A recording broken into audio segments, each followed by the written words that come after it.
Hello दोस्तों, मैं रामलाल केवट आप सभी का बहुत बहुत स्वागत करता हूं मेरे YouTube चैनल केवट सर का गणित क्लास में। आइए दोस्तों, आज का हमारा टॉपिक है महत्तम समापवर्तक, जिसे इंग्लिश में कहा जाता है हाईएस्ट कॉमन फैक्टर। अगर शॉर्ट रूप में कहें तो HCF कहते हैं और हिंदी में इसे संक्षिप्त रूप में महत्तम समापवर्तक यानी म लिखा जाता है। ठीक है, तो महत्तम समापवर्तक से संबंधित एक वीडियो मैं अपने चैनल पे अपलोड कर चुका हूं। अगर आप लोग नहीं देखे होंगे तो उसको सर्च करके देख सकते हैं। देखिए, महत्तम समापवर्तक से संबंधित दो अलग अलग तरह के प्रश्न इस वीडियो में मैं हल करना सिखाऊंगा और आप लोग बहुत ध्यान से देखिए। बहुत ही अच्छा प्रश्न यहाँ इस वीडियो में शामिल किया हूँ, क्योंकि इस तरह के प्रश्नों को हल करना ज़्यादातर वीडियो में नहीं बताया जाता। तो विशेषकर ये जो पहला दूसरा प्रश्न है बहुत ही इंपॉर्टेंट प्रश्न है, सरल है लेकिन थोड़ा बहुत ही हटकर प्रश्न है। और उसके बाद ये जो तीसरा प्रश्न शामिल किया हूँ ये भी बहुत ही इंपॉर्टेंट प्रश्न है। इससे संबंधित तथ्यात्मक प्रश्न अक्सर पूछे जाते हैं। ठीक है, तो बिना देरी किए चले वीडियो स्टार्ट करते हैं, शुरू करते हैं। पहला प्रश्न लेते हैं। देखिए, यहाँ लिखा है 2 × 3 × 7, दूसरे कोष्टक में 3 × 5 × 7 का महत्तम समापवर्तक ज्ञात करो। तो इस तरह से जब अभाज्य संख्याओं का गुणनफल दिया हो कोष्टक में, ये सभी क्या है, अभाज्य संख्याओं का गुणनफल है, तो ऐसे दिया हो तो महत्तम समापवर्तक ज्ञात करना इसका बेहद सरल है। क्या करेंगे, पहला कोष्टक का संख्या ऊपर में लिख लीजिए इस तरह, और दूसरे कोष्टक में जो लिखा है उसके नीचे लिखिए 3 × 5 × 7। ये हो गया। अब हमको क्या करना है, ऊपर नीचे में कौन कौन सा संख्या है जो एक समान है उसको ऐसे गोला कर दीजिए। अब देखिए, यही दोनों है, 2 दोनों में नहीं है, 3 भी दोनों में नहीं है, तो इस तरह क्या मिला हमें, दोनों उभयनिष्ठ संख्या 3 × 7। तो यही इसका महत्तम समापवर्तक है। बहुत ही सरल है। ये जो कोष्टक में दिया है उसको ऊपर नीचे लिखना है। कौन कौन सा ऐसा संख्या है जो उभयनिष्ठ है यानी कि दोनों में उपस्थित है, उसको गोला कर लो, चिन्ह कर लो और उन्हीं को गुणनफल के रूप में लिख दो, वो हो जाता है महत्तम समापवर्तक। बहुत सरल है। चलिए देखिए दूसरा को भी।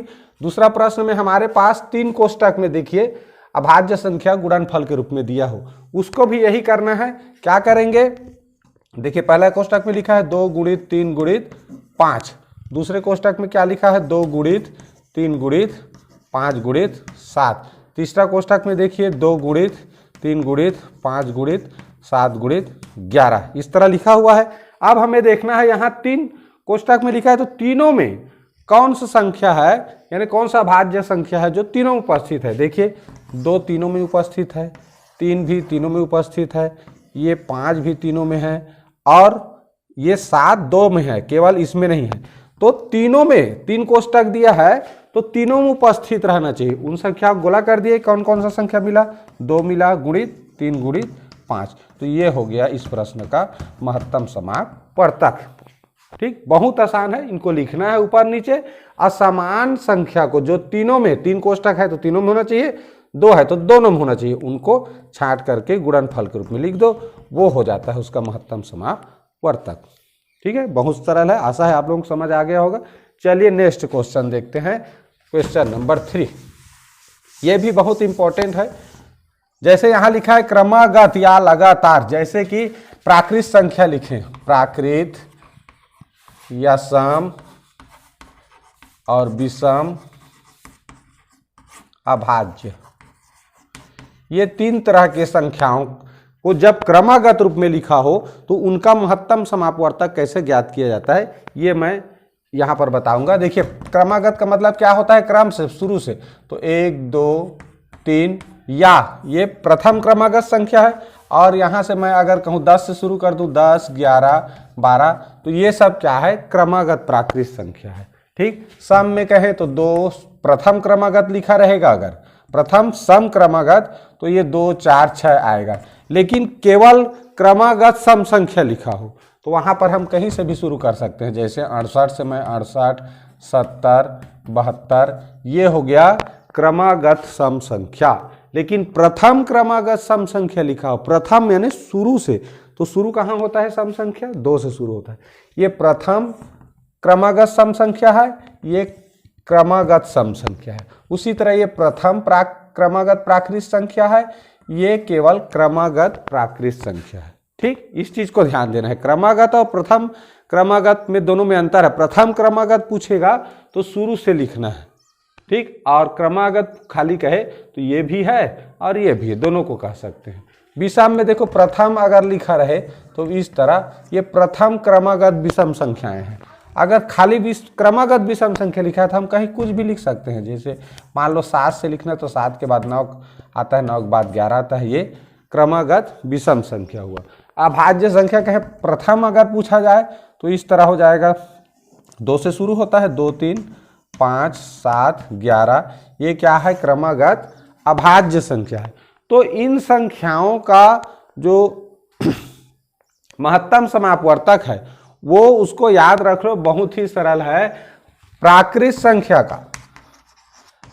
संख्या का क्रम कभी भी दिया हो तो उसका हमेशा एक ही होता है। प्राकृत संख्या, सॉरी यहाँ लिख देता हूँ, प्राकृत संख्या का महत्तम समापवर्तक हमेशा एक ही होता है, याद रख लो।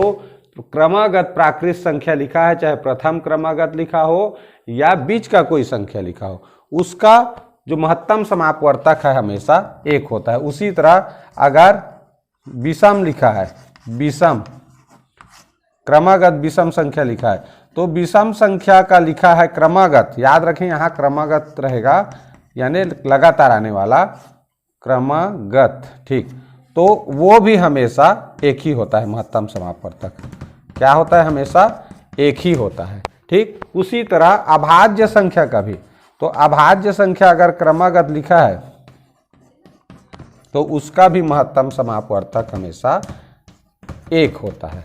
क्या होता है, याद रख लो, हमेशा एक होता है। लेकिन सम संख्या क्रमागत अगर सम संख्या है, क्रमागत सम संख्या है तो उसका महत्तम समापवर्तक हमेशा 2 होता है। सम संख्या जान रहे हैं 2 से विभाजित होता है। इसी उदाहरण के रूप में जैसे ले लें यहाँ 2 4 6, तो हम जान रहे हैं कि जो महत्तम समापवर्तक है वो या तो सबसे छोटी संख्या होगा या इसके अपवर्तक होते हैं, यानी या तो ये होगा या इसके अपवर्तक। तो 2 के अपवर्तक क्या क्या होता है, 1 और 2, तो 2 से चूंकि 4 भी विभाजित होता है, 6 भी विभाजित होता है, इसका मतलब 2 क्या हुआ, महत्तम समापवर्तक हुआ। उसी तरह मान लीजिए 20 से ले लेते हैं, 6 8 10।